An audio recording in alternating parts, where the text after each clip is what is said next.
Hello student, मैं सौरभ कोहली आपका हार्दिक स्वागत करता हूं अपने यूट्यूब चैनल में।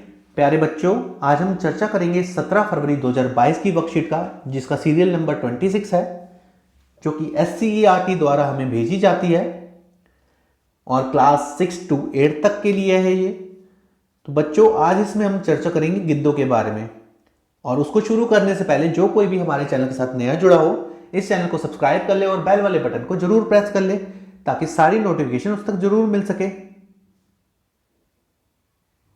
तो चलिए शुरू करते हैं। नीचे दी गई कहानी को ध्यान से पढ़िए और नीचे दी गई गतिविधि को पूरा कीजिए। किसी घने जंगल में गिद्धों का एक झुंड रहा करता था। उनका पूरा झुंड एक साथ उड़ान भरता और साथ में ही शिकार करता था। एक बार वो सभी उड़ते उड़ते किसी टापू पर पहुंच गए। क्या है बच्चों? एक बार की बात है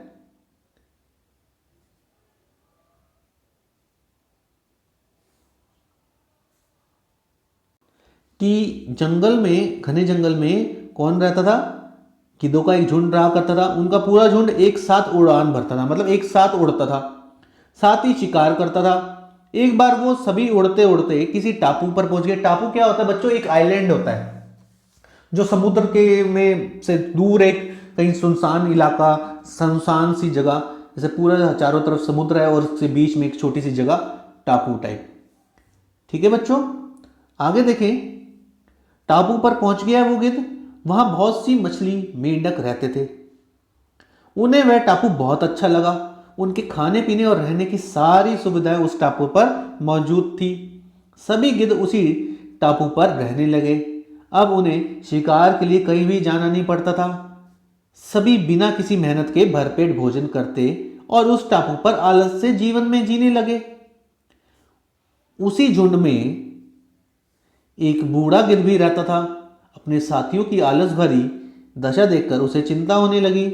वह गिद्धों को कई बार चेतावनी भी देता कि मित्रों, हमें फिर से शिकार के लिए उड़ान भरनी चाहिए, ताकि हम अपना शिकार करने की कला को मजबूत बनाए रखें, भूलें नहीं। अगर ऐसे ही आलस करेंगे तो एक दिन हम शिकार करना भूल जाएंगे।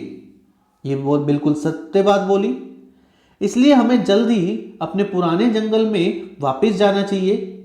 उस बूढ़े गिद्ध की सलाह सुनकर सभी गिद्ध हंसने लगे और यह कहकर मजाक उड़ाने लगे कि यह हमें आरामदायक जीवन छोड़कर जाने की सलाह दे रहे हैं। इस प्रकार शेष गिद्धों के झुंड ने किसने शेष गिद्धों के झुंड ने उस टापू में जाने से मना कर दिया।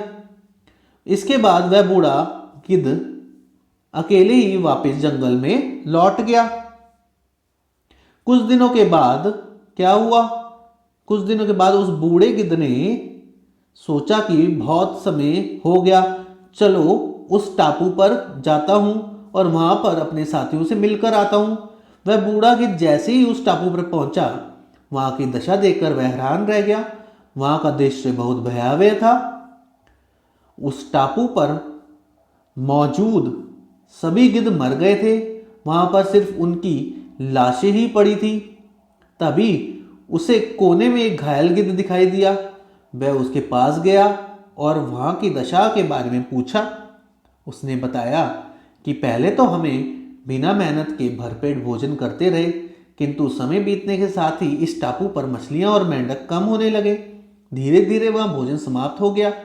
चूंकि हम बहुत समय से ऊंचा उड़ने का अभ्यास नहीं कर रहे थे, तो हम शिकार करना भी भूल गए। इस प्रकार भूख से हम एक एक करके मरने लगे। उस घायल गिद्ध की बात सुनकर बूढ़े गिद्ध को बहुत दुख हुआ। निराश बूढ़ा गिद्ध वापस अपने जंगल में चला गया। तो बच्चों, कैसी लगी आपको ये कहानी? इसमें आपको क्या शिक्षा मिली? इससे यही होता है बच्चों, चाहे कोई भी चीज आपको आसानी से मिल जाए, लेकिन अपनी मेहनत का काम, मेहनत से जीवन जीना और अपना कर्म करना ना भूलें, क्योंकि आराम कुछ ही दिन का होता है और मेहनत आपको जीवन भर रंग दिलाएगी। अब आगे देखें बच्चों। दी गई कहानी में जिन शब्दों को पढ़ने और अर्थ समझने में कठिनाई महसूस हुई, उनकी सूची बना दी है।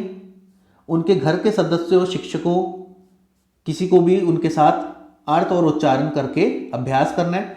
चलिए देखें कौन कौन से शब्द आपको मुश्किल लग सकते हैं।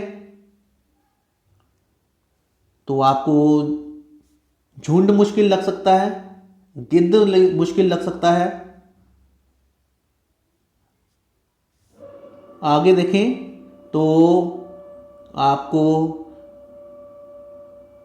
टापू मछलियां या कोई भी मछलियां तो नहीं, खैर कुछ भी आपको जो भी मुश्किल लगे, चाहे वो छोटी से छोटी चीज हो, मछलियां हो, घायल गिद्ध हो, बूढ़ा गिद्ध हो, कुछ भी मुश्किल लगे आपको उसकी सूची बनानी है, यानी कि सीक्वेंस वाइज 1 2 3 उसको लिखना है और अपने टीचर या अपने साथियों या अपने पेरेंट्स के साथ उसको डिस्कस करना है और उसका उच्चारण करके उसका अभ्यास करके उसे सीखना है।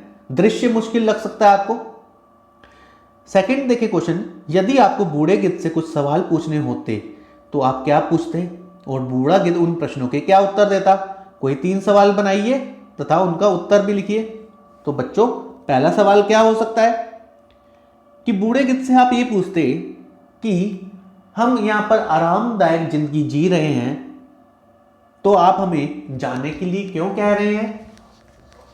तो बूढ़ा गिद्ध ये जवाब देता कि अभी तो यहां पर आराम से आप रह रहे हैं और आराम से खाना भी खा रहे हैं, लेकिन एक समय पर खाना खत्म हो जाएगा, फिर तो आपको जाना ही होगा। दूसरा सवाल आप क्या पूछते? दूसरा सवाल हम ये पूछते कि आराम से जीवन जीना बेहतर है या मेहनत से? तो बूढ़ा ये जवाब देता, बूढ़ा गिद्ध, कि मेहनत से जीवन जीना ज्यादा अच्छा है, ना कि आराम से। आराम से जीवन जिएंगे तो क्या होगा, हमारे शरीर को भी दिक्कतें आने लग जाएंगी, बीमारियां घेर लेंगी। तीसरा सवाल आप क्या पूछ सकते हैं कि आप तो बूढ़े थे, आप तो यहां पर आराम से खा सकते थे, आप वापस क्यों गए?